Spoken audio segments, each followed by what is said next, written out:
it's Sammy for another episode of the I Do Music podcast, and our goal and our mission is to empower and educate musicians and artists worldwide. And on today's episode, we're talking to legendary producer Kevin Shakespeare Briggs on mastering his own art of storytelling, overcoming adversity, and being completely in it to win it.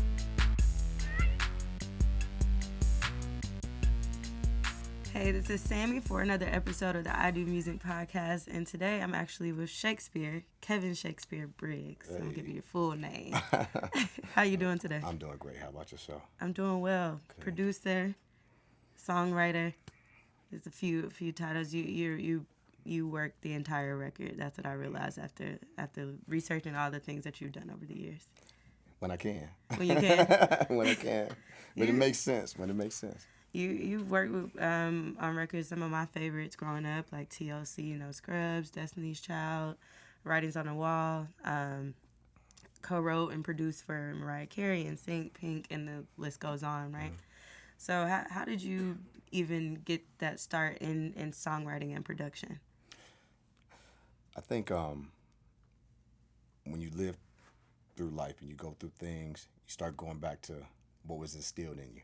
You know what I mean? And right. So for me, it was like almost a conscious decision to go in that direction because I felt that I was able to do it, but I just never took it serious.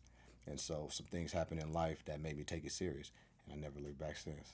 What things you want to share with us of those things? Oh, just life, you know what I mean? Like, man, I came out of prison, you know what I'm saying, before I came down here to Atlanta, you know what I mean? Oh, so wow. My mentality was different. And you're from California. I'm from Long Beach, but also, you know what I'm saying, I live in Chicago, too. Oh, wow. Yeah, so I got roots, you know what I'm saying, in both. Oh, deep really? Roots, yeah. So back in the days in the Atlanta music scene, I will say, things seemed to be a bit cliquish. There was like labels, established here, relationships that were established, and I'm interested in finding out how a guy from the West Coast or even Chicago came in town and kind of forged those meaningful relationships with the people who mattered here in Atlanta. I think that I didn't really see the cliques because coming from where I'm from, it's cliques, like right. Real cliques. Yeah. So coming down here, I'm like, man, listen, it's lovely out here. Like everybody is, you don't really have to worry about a lot of different things that you have to worry about coming from other places like where I'm from. So, yeah. It was almost like a breath of fresh air coming out here and seeing how people rock because although you had different cliques, people still, they still fool with each other, like, Yeah. on certain kind of levels or whatever, whether through music or whether because they all grew up, like the Atlanta scene was really homebred. Mm-hmm. Like, you had people that was going to junior high school and all of that kind of stuff together. So exactly. I figured that out kind of early on. I'm like, it was much more family oriented, even amongst friends. Mm-hmm. So it was different. So I didn't look at it as, although even older now, I see that there are cliques. But to me, it was because I was kind of dealing with all of the cliques that people were trying to, kind of not infiltrate, but deal with. And to me, like, they all embraced me. So it was cool for me. So I didn't really see the clique. Exactly. I just saw what I did see was, like, just a lot of cats that took music seriously to a whole nother level. Really? That I hadn't seen before. Like, yeah. That really embedded in like, they lived it. They breathed it. It was everything to them. So that's really kind of what I saw. Like, they took it serious. I'm curious as to where the name Shakespeare actually came from. So, my nickname was just Shake. That's all. It's always been that. When I got out of prison, mm-hmm. one of my homeboys I was locked up with me, named Be Good, he was like, man, listen, make a long story short, one day, because he had parole maybe about 6 months after I did. So he was like, man, like your music, because that's when after going through that process, that's right. when I really took music serious. Yeah. So he was like, man, like your music is like poetry, period. You know what I mean? It wasn't no long type of windful situation when it came to that. He was like, man, your music is like poetry or whatever, man. And he was like, man, it's like you like Shakespeare or whatever, but on the music. And so I kind of like, ran with it because I'm like, it kind of fit. Yeah. But then, I spelled it differently, but that's where it came from. So my man Be Good, was the one that put me up on there. Yep. That's what's up. So you were in prison in California? Chicago? I was in jail in California, but I went to prison in Chicago. Wow. Yeah. And then you were just like, you had a revelation almost, like, this, I need to focus on this music stuff? Like, at what moment did you realize? The first revelations when I got that last time, that prison stint, I was like, man, these people ain't playing. You know what I mean? And maybe the game is not as like, we all think we slick and can, do this, do that, or whatever. And that was the first time it's like, wait a minute, man, like this is different. You know what I'm saying? Because like now, this ain't no 6-month stint, this ain't no year, this ain't no, saying being in the county or none of that kind of stuff. Like it's a little stretch, and those stretches can turn into lifetimes, like for real, from what you're around up in there. So all depends on how you play it. So, I took a lot of time. Like prison does two things to you, because it forces you to do two things. Number one, it forces you to slow down and think about the things and that you've done, that you're doing, and that you plan to do. And then it also forces you to be around every type of person and mentality that you can imagine that's on God's earth that he's made. You don't have a choice. Right. You're forced to deal with it, and you're forced to, to figure out things before. Like, you know what I'm saying? Like, you got to put your head on a swivel, and you better grow eyes in the back of your head if you want to be successful in coming out, and being better.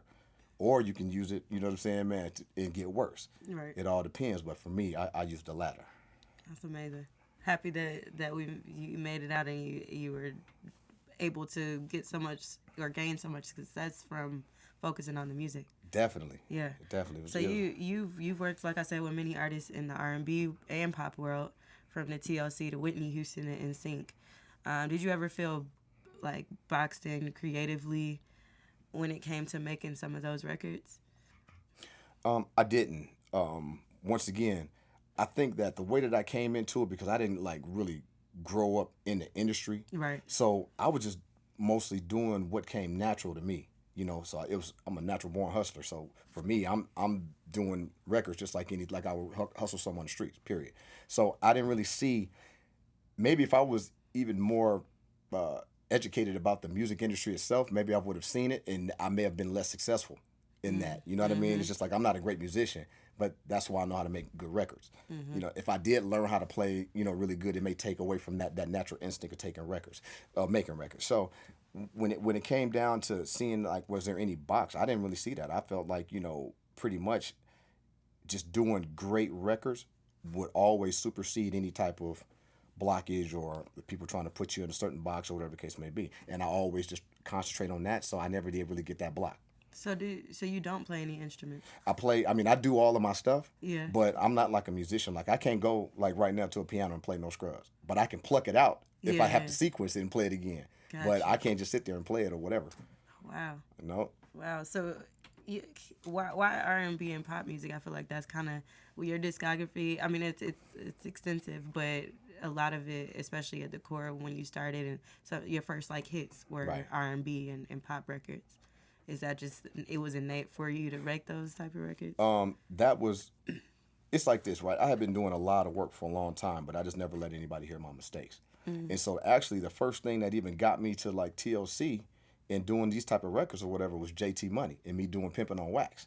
So that's when people actually started taking notice of my music, because it was, saying straight rap. Right. You know what I mean? Right. So like when we was up there, when I had Too Short on something about pimping and doing, Hope Problems and all that kind of stuff right there, that's when people who were in the R&B and pop world would start to take notice to what was going on because of the quality of the music. Yeah.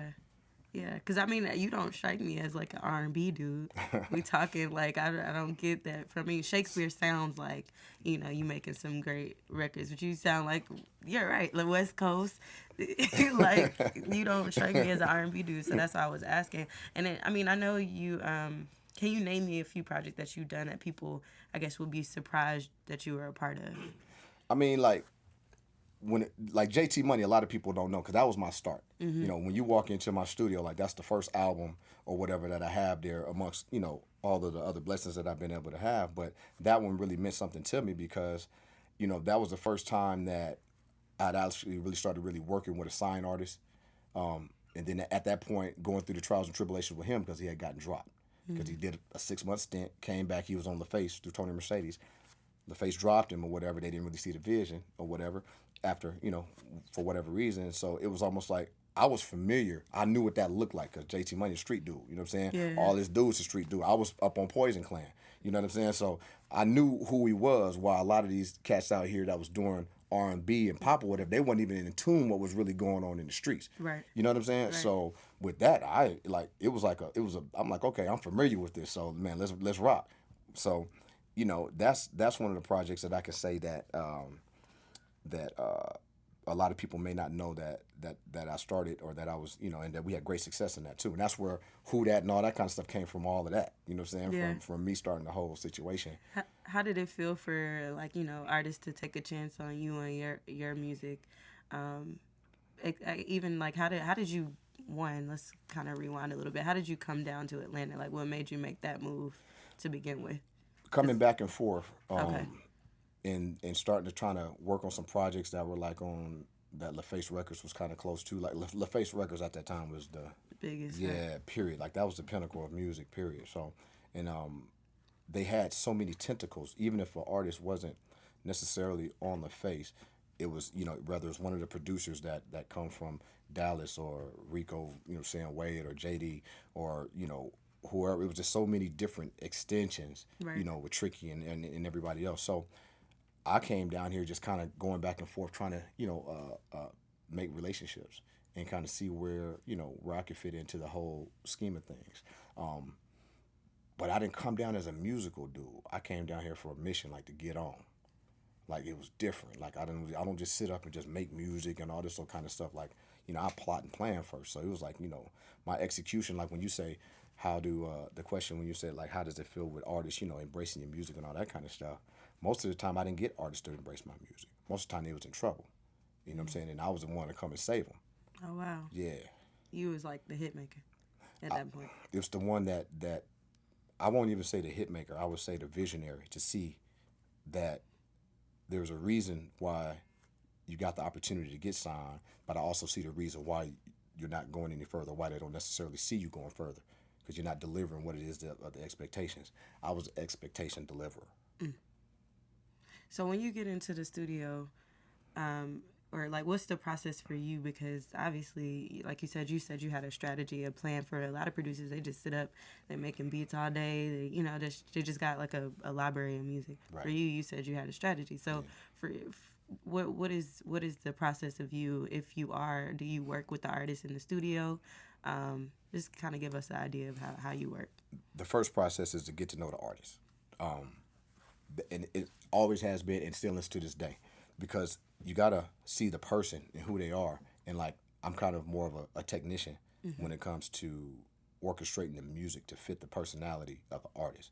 So I don't make just a whole bunch of songs or whatever that can just go out to anything or whatever. I construct that song or that body of work to tell a story, because it's not just about one song. It's about a body of work, and it's about connectivity. Right. Like when the people see you, when they hear you, if it doesn't make sense, when they hear the music and there's not a connection there, then the artists lose, period. But if they see you and hear you, and it's put to a point to where that's what I expected to see, and I believe what I'm seeing now, that's when you win. So that's my approach from every artist, you know what I'm saying, from then, and every artist even now. I do the same thing. So listening to a record like TLC's No Scrubs, it seems very open with like just a simple cadence to move the song along. Why was it important for you as a producer to leave that record kind of open for the artist? Or a lot of the records you've done, back in that era, I feel like a lot of the records sounded very similar, and you were one of the producers that crafted that sound. Right. But more importantly, on that song, I feel like it was kind of open. It was left for the artist. Why do you think that's important for a producer to do? I lean on songs. I'm a more song-oriented producer. You know what I mean? More so than a musically oriented producer. So my thing is, don't get in the way of the message. So when you got a strong song and the content, less is more. That's true. So let it breathe. Like, let the story be told. Let the artist, you know, take the lead role rather than the music. Yeah. How do you think your songwriting has helped you as a producer, and vice versa? Being a producer and a songwriter, how do you think that has helped you? I think that it helps me when I'm working with artists, especially artists that haven't made it yet. It helps me not to just recognize the problem, but also get quicker to the solution without as many people having to be involved. Like Right. I could start it in from a musical standpoint, from a song standpoint, from a melodic structure, and kind of put things together to help other people see the vision. You know, because a lot of these producers out here that are great producers, they don't necessarily like. It's different producing a star that everybody knows, that already has a sound, that already has a name, so you know people are going to kind of listen and give them a chance anyway. That's a different type of thing than from with someone who hasn't made it yet. Yeah. You know, it's and it's easier. It's just like when you you know the most vulnerable time that you're on the plane is when it takes off. That's the hard. It takes the most fuel. It takes the most all of the critical errors. You know what I mean? Like that can bring that plane down, or in the beginning stage. And that's the same thing with this music when it comes to breaking new artists or working with new artists. Like that's the critical part. You know, even in your car, like your car burns less fuel once you're going 50. You can go to 50 to 70 with no problem. But that 0 to 50, like that's that point to where you know what I'm saying your car better be intact in order. You know what I'm saying for you to be able to have the Fuel to take off. yeah. You know That's what I true. mean? So That's true. that's what it is with that. So, I guess as a songwriter, I noticed that you co-write with a lot of other, or you've co-written and produced with a lot of other songwriters or artists. Do you or did you work better in a group setting? Um, Not a group setting. I'm not a group setting type of guy. Because I'm real in tune with my environment. Just like you know what I'm saying. Like I hear him clear his throat. Like period. Like those are like I'm real in tune. Like if somebody's, you know, we can have 30 people in the room and music is playing and somebody's phone ring while everybody's going. Like I'm keying into that. Like because the frequency changes in the room. Yeah. So group Got an setting, ear. yeah. So group, and so it's a gift and a curse. So that I'm not real good in group settings. But what I do is I'll either start something from an idea and share that idea and see what people come up with, or kind of start the idea, maybe start it melodically, or just paint a. I can describe the feeling that I want to have with a song well enough for people to start working in that direction. But as far as just like say for instance 6 of us getting together and then we all just shooting, like I'm not good at that. That's not your thing. Nah, but I'll dip in the room and then dip out. You know, Yeah. I'm a dip in, dip out type of dude. You know what I'm saying? I feel you. Yeah. So Ed Sheeran recently sampled No Scrubs. I'm sure you heard this a few times, more than one, in the Shape of You record. Why do you think artists are heavily sampling records of the past? And how did you even feel hearing that Ed Sheeran sampled that record? He didn't really say much at first. Right. I think what it is that sometimes people always look for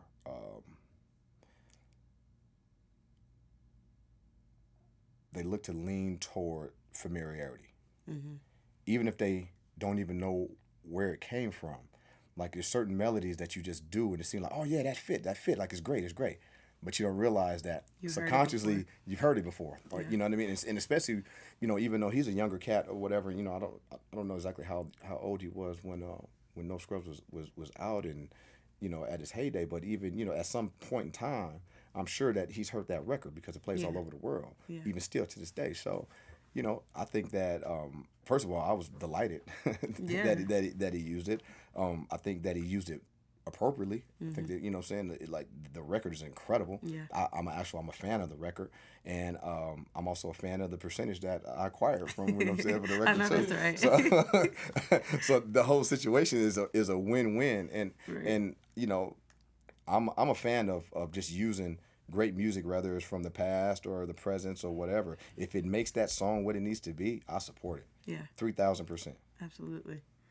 So were you into sampling at a point in your career? or what? Absolutely. Yeah. I love sampling. Yeah. I love sampling. I love What is- samplings. I love, whether it be using the actual sample itself, or whether it be, interpolations of it to where, where you don't actually use the master of it, but you kind of play or use instruments that sound similar or whatever. Yeah. And then, you know what I'm saying, man, I also believe that you pay them people. You know what I mean? Because here's the thing about it. A hit record generates so much bread anyway. It doesn't, you know, listen, if you use a sample of somebody or whatever, man, listen, let them be that, but you got a whole nother lane over here to eat on. So That's true. I listen, you can go to any Shakespeare record and sample the hell out of it. I don't care. You know what I'm saying? I'm gonna approve every one of them. Period. Because, you know, and especially when people are doing like a really, really good job of looping the joints, and it's quality music. I mean, if you listen to that, that's quality. Yeah. Like, there's no denying it whatsoever. Record. The same way when, you know, when the record was going, even then, when Sporty Thieves did No Pigeon, you know, there was a whole bunch of different variations of that song that came through. But the Sporty Thieves one, like, it was the quality of No Pigeons that was like, okay, and the song, you know what I'm saying, it went gold and then ended up going platinum. So when it's done right, man, let's go for it. Yeah. I'm good with it. Yeah. So I wanted to ask you, because we mentioned the genres of music that, you know, were a lot, I guess, a focus for you in your career, but tags on a record, they've become popularized more so in the world of hip hop for producers. Why is a producer tag, or in your opinion, why do you think it's beneficial to the record, and why isn't that common for R&B and pop records? Tags are extremely important for the newer generation of beat makers and producers because, you know, here's the thing about it. Back in the day, you know, we didn't have to have the cameras and the notoriety, anything of that nature. People, you know, do what we were doing earlier when we got the Mary J record. That's my girl, by the way, too. Yeah. When we got that record, the first thing that I do is I go read the credits. And I hadn't seen the CD in a long time anyway. So that's what we used to do. But that's no longer done for the most part. You know, so 90%, you know, 95% of the music that people get today is streamed. You don't see the credits. So the only way that a person would know who's involved with the song is through a tag. Yeah. You know, it's either if there's no tag on it, people just automatically, the only person that's going to stand out is the artist. And there's a lot of people that are involved in helping support these artists and the music itself. You know, what other way can they get notoriety? That's true. You know, even if they got the publishing on it and all the other kind of stuff or whatever, as far as what the people hear. You know, that's why it's so important for these producers. They got to have a tag. If I was starting in this day or whatever, I would do it too. Yeah. Absolutely, I would have to. So what's your take on the current state of R&B, especially for Atlanta? Here, you know, it's a different wave of music happening, especially in the R&B space. It's funny because it is and it isn't. Because a lot of people don't know, I did the True record for Lloyd and brought him back out. Oh, really? Yeah. So and I went back to, you know, the sound of traditional R&B and live sounds and things of that nature or whatever. And then even the song itself, you know, Lloyd didn't even necessarily, he's never done a record like that where he was actually vulnerable. And I was like, listen, man, you've been gone for a long time. Don't nobody want to come out here. They're not going to embrace you because you got a whole new genre of people or generation of people that have to support this in order for it to do what it needs to do. So it's like, you got to understand, and I think I understand still, the sensitivity of people. Like, you still got to guide records, you got to guide artists into connecting with people. This whole thing is feeling and emotion. Things that I'm not really like myself. I'm not an emotional cat. Yeah. But I know how to connect to them. You know what I'm saying? Yeah. Because I know the importance of it. So that's even in today's R&B or whatever, the songs that work are the songs that connect. Period. Now, you know what I'm saying? Whether it connect on the party side or the drunk getting high side or just the turn up and lit side or the traditional, the R&B, you know what I'm saying, tell a story and make a girl want to get with you or tell a guy, you know what I'm saying, a message that you've been, whatever the case may be, like, as long as it sparks an emotion in people, I think that today's R&B is just as impactful and just as powerful as yesterday's R&B. That's true.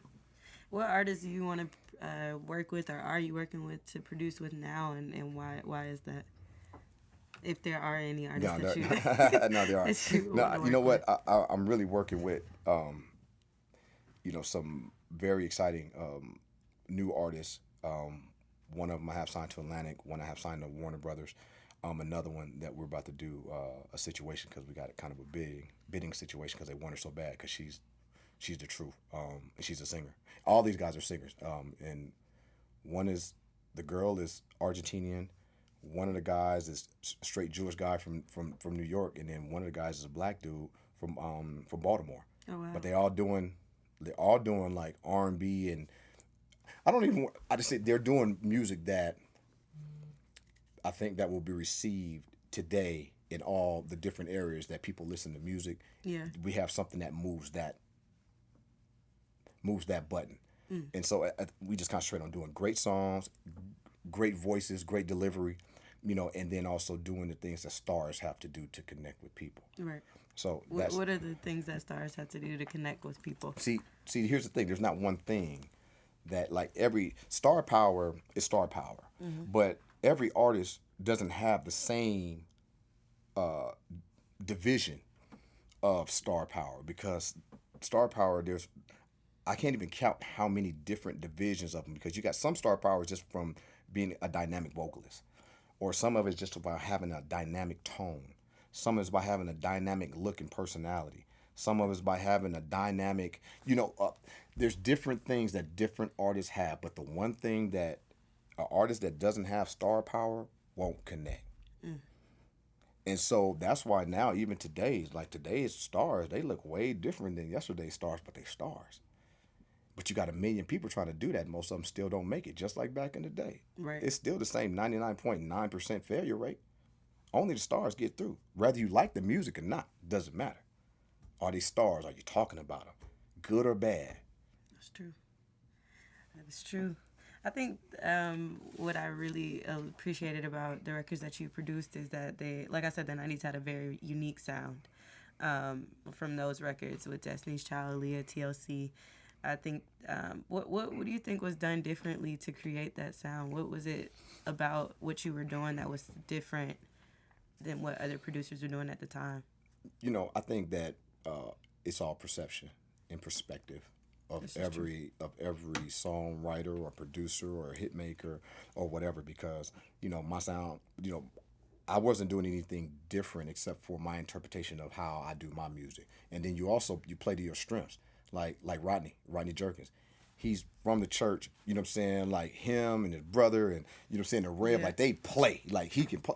I can't do that. Yeah. So my records are going to be more rhythm driven, more so than melodically driven, and then more like the song have to have a little more punch to it or some type of sting to it, because I'm going to play on my strengths. Yeah. And that's all I was doing. I wasn't doing anything different except for just playing to my strength. And what I do and what I'm comfortable with. And that's what I do to this day. I mean, it's like, but I got like the South Sides and the Metro Boomers, and the TMs, they be at my spot. Like, I'm like, Stick Talk was made in my studio, you know what I'm saying? Like, and when we first come up with the first sound, like I was like, nephew, that's it. That's the sound right there. Like that. I told Southside, I was like, yo, that's it, because he was tired of everybody taking the 808 Mafia joint. Like, but they just do the same thing. They go to their strengths, and that's why they win it. And every producer or every songwriter or every person who plays to win, you're going to play to your strengths. That's true. Then you're also going to recognize your weakness and have somebody else fulfill that's strong in that. So I wasn't doing nothing different except for just playing my role. And I'll do the same thing now. Do you feel you have to change or evolve your sound to work with current artists, or do you think that you can, you crafted the sound and you can just work it by each record? No, you absolutely have to... bottom line is, it's like, if everybody wearing skinny jeans and you come out there with some bell bottoms, like, that might not work so well. So, say for instance, bell bottoms might come around, but you're gonna have to get into the skinny jean world first and get them to, let them know that you can communicate with them on that, and then you can introduce them to something new. To something else or whatever, and eventually they might even start wearing bell bottoms. Yeah. But you can't sit up there and just say, "Here's some bell bottoms, put these on." So I'm saying you have to integrate into the sound with the youth. They don't know you. You gotta build trust in them. You know what I'm saying? And they don't, a lot of these cats don't even know, younger cats and younger artists or whatever, they don't know what, or didn't even listen to that type of music. So you got to get to their level to connect with them, for them to trust you. Mm-hmm. Once they trust you, and you can show them that, listen, like, you know how to turn up, you know how to do all the, like, you really, you with the shits and everything, right? But then you start giving them that quality of that of the songs that we knew and give Right. them the structure and start give them like so you gotta spoon feed them to them. So you gotta spoon feed the trust, then you spoon feed the sounds, and then also you gotta be current enough to know that, listen, if this certain act or this certain artist, this is a lane that they're fulfilling and this is a type of sound that they're used to, you better implement some of that up in there in order, you know what I'm saying, like to be realistic about who you selling music to. That's true. You know what I mean? So like my records now that I do now don't sound like no scrub. You know what I'm saying? Like period, my 808s and my snares is cracking a whole different kind of way. But at the same time, I bring the substance. I can bring the substance of what it is that I do, and still be in a comfortable space with it. That's why I keep these young cats around, because I learn from them just as they learn from me. That's true. You gotta have people you can learn from around Got you. to. How do you feel about these beat battles that are emerging amongst like producers like Pharrell versus Timberland? They got going. People talking about coming up soon. I'd be interested to see you and like other notable R&B producers face off with like your discographies. I think that would be dope. Why do you think these beat battles and even freestyles competitions are important for the culture?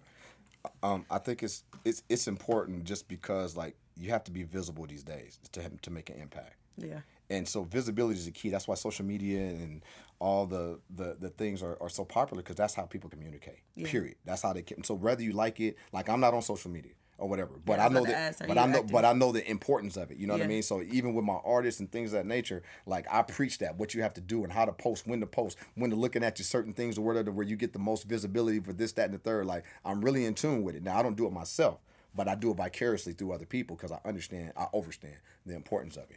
So I think that with the beat battles and things of that nature, I think what it does is with the people who may not know who Timberland is or may not know, well, Pharrell is more of an artist as well. So, you know, a lot of people may know him because he's had some real big records as an artist as well. But for the most part, a lot of these producers or whatever that came up in my day or even before then or whatever, they don't even, you know what I'm saying? These people don't know who they are. So that's a good way for them to get visibility and get people, the younger people or the people that are on social media or on these different networks, get them to talking about them and knowing who they are. And because through that, different opportunities come. Exactly. That's why it's so important to rather, you know, have a tag or to do something where because when the person said, well, okay, well, who did this song? And it may be a movie with a $300 million budget and they may be looking for a certain particular sound that they want to have through this movie. But if they can't get to that person, it's going to be, you know, they're going to find somebody else who sounds like that or whatever. So, you know, the identification process of it is real important. So, you know, to me, it's entertainment. It's entertainment. Entertainment. So you mentioned a little bit about your artist or the artist that you're working with, and you also in the past have talked about creating, I guess, a space for Atlanta's music business or corporate world, similar to what L.A. Reid did with LaFace. Are you still steadfast on that mission? Yeah, definitely. Matter of fact, probably closer than ever because, you know, it's still a gaping hole for that. But it took a minute to kind of find out how to do it because it's a new day. Like, you don't build a new LaFace the old way that LaFace was able to do it because that time doesn't exist. That moment doesn't exist anymore. But the effect of it is still just as important. But you have to do it a different way. So, you know, it took a minute, man. It took some time and some really, you know, some studying and strategy and some accomplishments and failures in between to really kind of figure out how to do it. But I think that me and the team that I put together is closer than ever than to being able to accomplish that successfully. Right. You know what I'm saying? That's the whole thing because, you know, you can go out here and try and do a lot of things and put your name on things or whatever. That doesn't mean it's going to work. Like, you got to have a real plan on how to win. And you got to win. Like, you can't talk up on winning. You can't, you know, like, winning is real. You know what I'm saying? Like, you have to really put yourself in a position for people to see the results. It doesn't matter what your past was or what you won in then or whatever. What are you winning in now? Yeah. And you got to be able to make people see that vision and understand that vision and win today. You're all about a good strategy. I'm noticing now. I love it. Why is being at the center of business an important part of this entertainment industry for you specifically? Business is the glue to creativity. Period. Because see, creativity is everywhere, but you got to have a home. Like, period. Like to funnel, to be able to harness that creativity and harness the power that comes with creativity. And place it where it needs to be placed in order for it to get the maximum exposure. Yeah. Period. So because you can have a whole bunch of it's just like, listen, we're in a multi-million-dollar studio, which happens to be my man from LA. You know what I'm saying? My partner.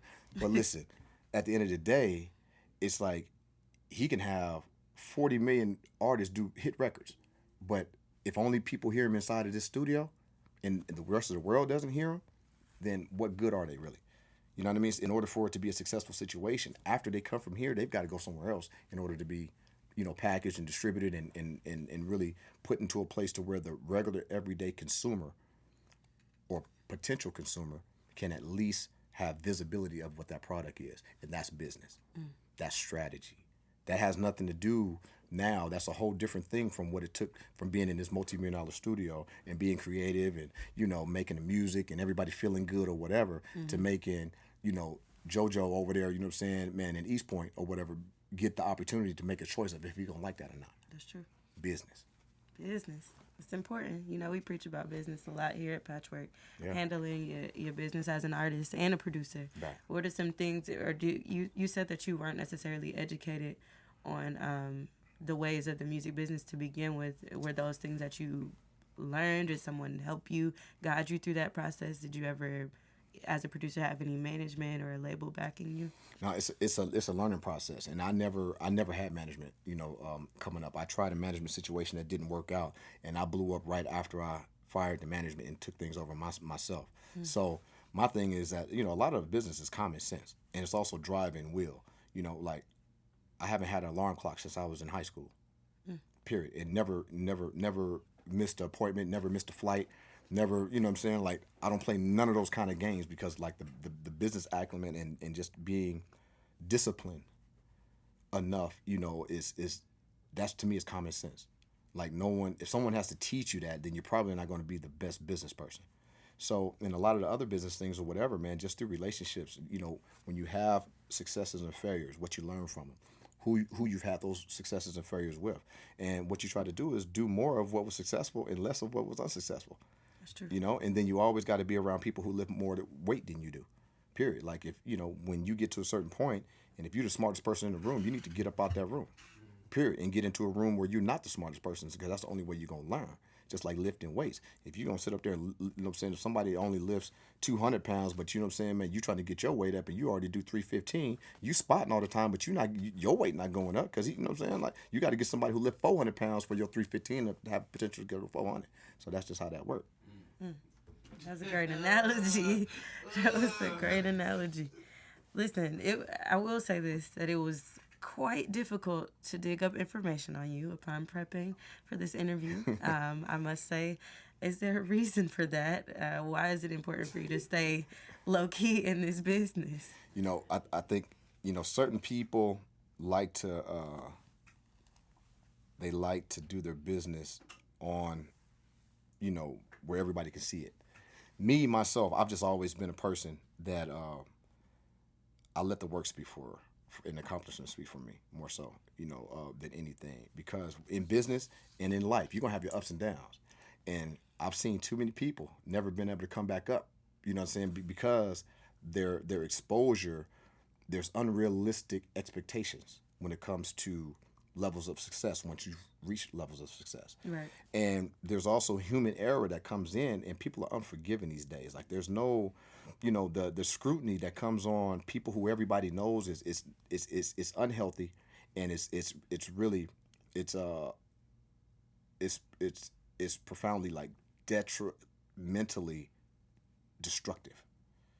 Because for someone now to have the ability to sit back with no accountability whatsoever, to sit up in a room with the stroke of a pen and a couple of words, help single-handedly destroy you and get other people thinking all of those same things, whether true or false or whatever, I just don't want to be a part of that. I feel you. Period. Yeah. So I choose to like go below the radar, because by the time I'm up on you, it's too late. It's too late for you to say anything or do anything or whatever, because I've already, taken care of my business. Now you're about to see the result. Right. Because, when you say people, tell them I'm coming, they're going to get ready for you. Now, not everybody going to love you. So you're going to have just as many people trying to bat you down as trying to push you up. So I'd rather go ahead and get there first, and people be like, man, how in the hell did that happen? We didn't even see it coming. Yeah. That was on purpose. I feel like even before social media days, you just always kept that in the back of your mind. Like, you have not It's absolutely nothing. Y'all go search Shakespeare. I found his real name and everything. I'm like, I don't know nothing about this man. What are some memorable experiences or records that you remember working on and just you were just like, wow, like I really enjoy doing this. Like this is something I could see myself doing forever. I think man, and it's gonna kind of sound kind of messed up, right? Uh-oh. But a lot of my memories are jaded just from the music business. Like I didn't have fun, and I had more fun after I took a break from music, period, to where I wasn't listening to any radio, I wouldn't see any videos, none of that kind of stuff. I just got kind of burnt from just the shadiness of the music business. Yeah. So I didn't know the things that I know now.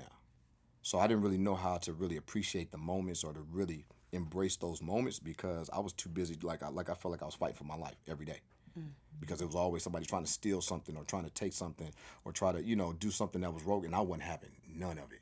You understand me? I'm talking about None of it. Like they was playing all them games, but you know what I'm saying? Like I wasn't that dude. Like for real, I was a different kind of character coming up in here. So it was like okay, but that comes with a price. You know what I'm saying? Like I didn't have the easy way into this or whatever. I had to fight for everything. You know what I'm saying? So there's not a lot of fondness except for just like looking at the results of doing great music. Like, yeah. and then setting a plan and seeing that plan come together. And then also, it was hard too because a lot of these, a lot of artists and things, a lot of things, people, you fight, you do things in the background for them and they don't really even know that, you know what I'm saying? Like you saving all kinds of different situations, but a lot of times they don't really know when other people get in, you don't really get the real benefit of the work that you put in. So this is a dirty game. I'm talking about it's real dirty. You know what I'm saying? And 99% of the people that you help, you know what I'm saying, man, you're going to get your fingers bit off by that same person that, you know what I'm saying, be like, yo, you was getting dropped and but now, so it's the music business is interesting, and now I just kind of, I had to learn, like, you really can't wear it on your sleeve because it'll kill you. Yeah. Like, literally, it'll kill you. And so, I pride myself now, I'm in a space to where I can deal with it and a lot of the same things happen, but now I can protect myself from it going in it. I know what it is, so then that way, I go out the same way that I want to go out rather than having to try to fight out, what this is. So, fond moments is just winning. You know what I'm saying? I don't have just one particular one. I mean, listen, starting like Beyonce, like, Destiny's Child, they, were in a situation where people didn't believe in them. They were actually about to get dropped. They didn't know it. Really? But I knew it. Wow. You know what I mean? Because that's where I came from, the label side of it. So, it's those things, and then seeing what it is now, and seeing B and seeing, those are the type of things you're like, damn. Same thing with Pink. Like when I told Pink, I'm saying, LA, I'm like, listen, the group thing is not gonna work. Drop the group. Keep Alicia. I'm gonna show you exactly what to do. You know what I'm saying? And look at Pink now and those type of things. Those are the things that I kind of sit back and. When I'm on the yacht or I'm, you know what I'm saying, on the beach somewhere or whatever, chilling with the kids or whatever, I just kind of chuckle to myself like, yo, that was crazy. It was crazy. You made it through. Yeah, you know what I'm saying? I think for me, just looking at who you've worked with, Whitney Houston is like come on. Right. Right. You had to have some fun. Like, that's just a crazy experience to say that you were able to work with, somebody as legendary as she was. Yeah, definitely.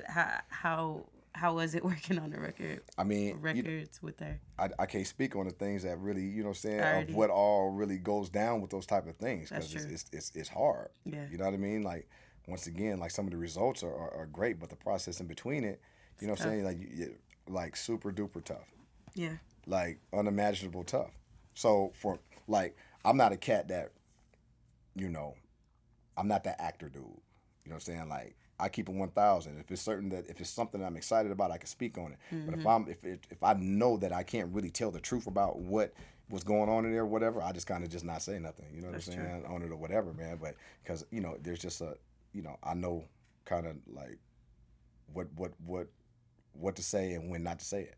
I respect that. Yeah, I but respect but that. all the greats, it's a blessing to work with them, but they all have their issues as well. Yeah, of course.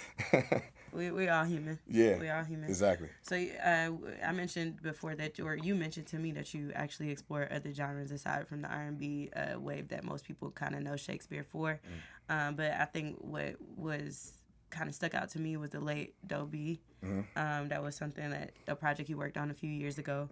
How was that? Why'd you decide to work with Dobby after doing all the what you did? Kind of going back to the hip hop thing. Cause like hip hop is where it started for me, Yeah. and Dobby was like he represented another one of those stars.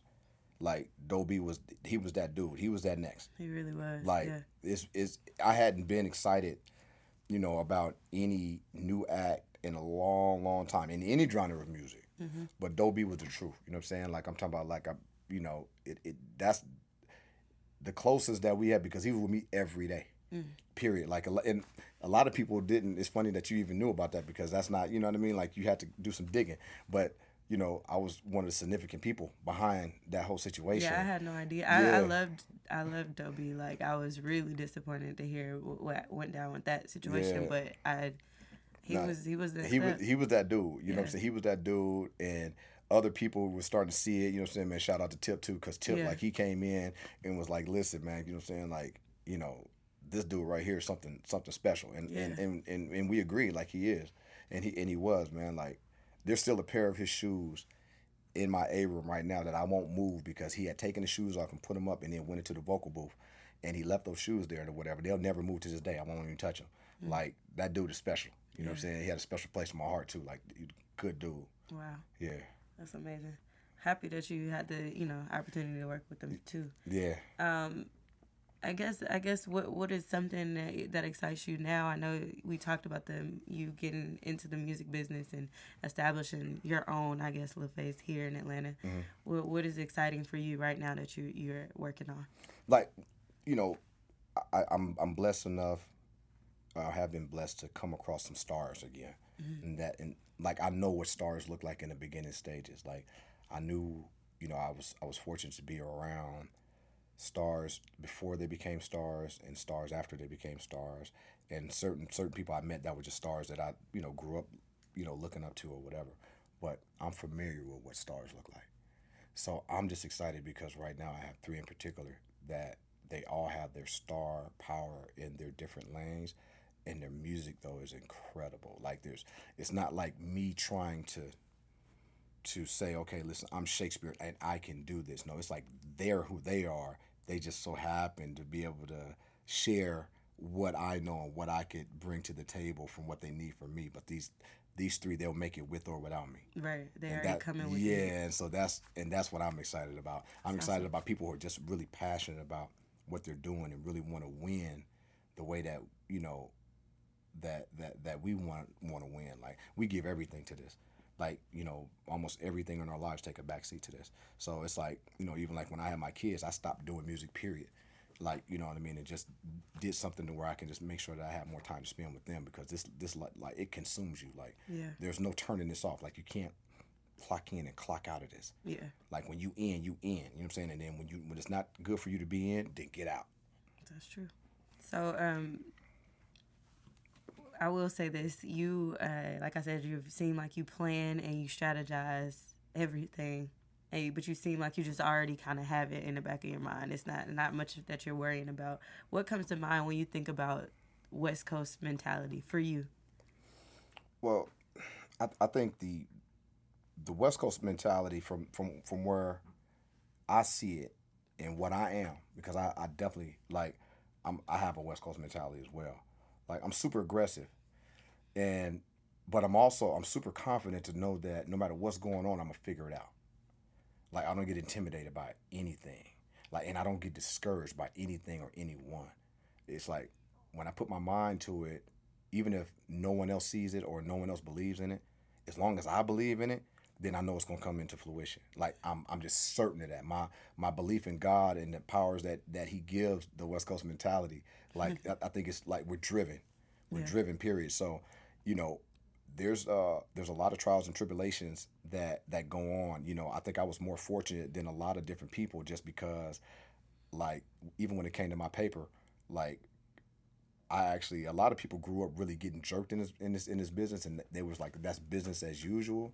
Well, I never did see get jerked on the paper as business as usual. That's war to me. You know what I'm saying? Yeah. Like now you trying to tell me, that you don't care about anything that I care about or whatever. So I had the same mentality. So I was more aggressive, I think, with getting mine because I've done a lot less than a lot of people who that's played at the level or still playing at the level. But I think I got my chippers like Early. much more aggressively and earlier than a lot of these other cats did because there's cats that's been making music for records and haven't hit records for 15, 20 years and still we really weren't in a position that I thought that they should be in.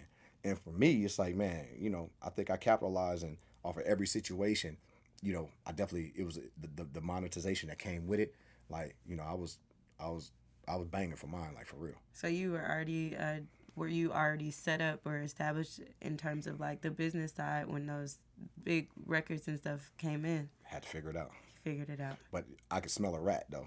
You know what I'm saying? And I call it. That's that West Coast mentality. Man, like for real. I'm like, something ain't right. Somebody's trying to, and then I jump on it. So a lot of times it was being now I'm proactive, but back then I would at least still be reactive. And a lot of cats weren't even doing that. They would just let it go and let people say, okay, well, listen, man, we got you on the next one or this, that, and the third. I'm like, nah, get me now. Yeah. You know what I'm saying? Like, get me now, and then you're going to get me when I do it again. Like, I needs me, period. Got to have mine.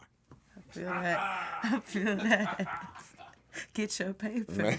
Don't let them stick you for your paper. Man, period. So, as I mentioned before, you are part of the creative process for the record. Like you, as a songwriter and a producer. So that means that you are part of the pre-production phase through the actually when they're making the record to mastering, and even now working with artists. It seems like you are kind of helping in the development of the artist and their image as well. Perfect. Can you speak to that and why it's important for you to be involved in the entire creative process? I think that my involvement just comes with my experience. Like things that I've totally put my hands on and saw all the way through are the things that end up winning. Things that sometimes like I don't have the expectation for people to necessarily go on things as hard as I do. So I stay involved in that way. If there's anything that comes that doesn't go right, then I have me to blame.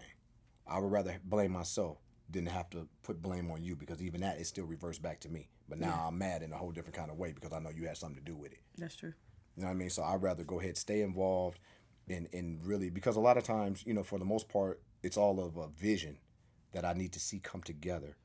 Because I'm a visionary and I see things vividly. Like, I can walk into this room before, anything is in here or whatever, and I can see it just as it is right now. Mm-hmm.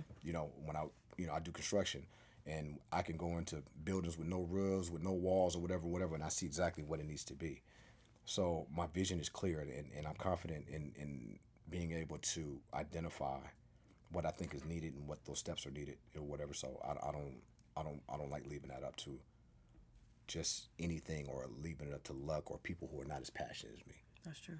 I was gonna ask you if you were like in the writing business on like an author tip, because you seem like you're a storyteller and you're able to like paint a picture. Is that something you are interested in doing? Are you invested in writing? I haven't. I'm a real private person, and so it's going to take probably somebody else to bring that side out or do it. But I definitely I think that at first I was totally against it. I'm just like, man, whatever goes down, you just keep it in your mind and you keep it pushing or whatever. But I see like sometimes of the effect that just simple words can have on people, and simple words sometimes can change major aspects of what, is going to happen in the near future, or it can change someone's past, the way that they look at the future. So at some point in time, when the right time comes, it's definitely a possibility. Yeah, I would read it. So. Would you? Yeah, I think a few people in this room would read it. Yeah, like I think you got a story to tell. And speaking to the fact that you're a very private person, and I already mentioned that I was ridiculously crazy to figure out who you are and and what you've done even over the years. Why did you even agree to do this podcast with me? Well, and Curtis. Sure. There's certain people in life that you take serious, and you have reasons to take them serious for everything that they do, and that goes from, you look at that severity, and you measure it on with everybody that you meet. You measure the people that you know, that you've done business with, or that you're friends with. You know the severity level of what it is that they say. And Curtis just has to be like, he's a person in my mind and in my spirit, in my heart, that no matter what he says or what he does, like, I take it extremely serious. So I don't care if it's like, okay, listen, man, let's go around the corner and get a burger.